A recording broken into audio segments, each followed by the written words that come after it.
তো দেখতে পাচ্ছেন CG125 জাপান, মেড ইন জাপানের দুইটা সাসপেনশন। একটা কিন্তু আমি কমপ্লিট করে রাখছি, শুধু রিপিটটা করি না, আর একটা সেটিং করে দেখাচ্ছি। তো এই দুইটা সাসপেনশন আমার কাছে পাঠাইছিল সিরাজ ভাই বরিশাল থেকে। দেখতে পাচ্ছেন এই যেখানে লেখা আছে সিরাজ বরিশাল। তো এটা একদম জাপানি সাসপেনশন, আপনার জাপানি CG125 এর। তো দেখতে পাচ্ছেন এটা আমি এখন কমপ্লিট করে দিচ্ছি।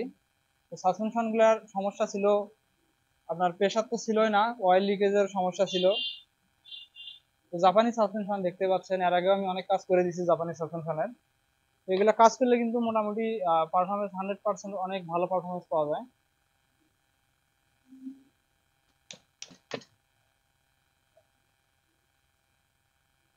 তো ইনশাল্লাহ প্রেশারটা এখন চেক করব।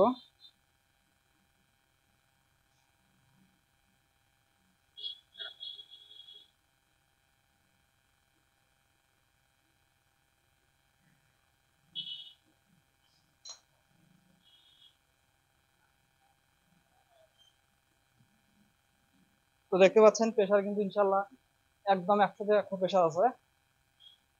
তো আমরা এটা এখন ফাইনাল রিপিট করে দিব, দেওয়ার পরে এটা সুন্দর করে যেখানে আসছিল সেখানে রিটার্ন করে দিব। তো এনার দুইটা কাজ কমপ্লিট করা আছে, দুইটার শুধু এখন এই উপরের অংশ দুটো রিপিট করলে কিন্তু কাজটা শেষ।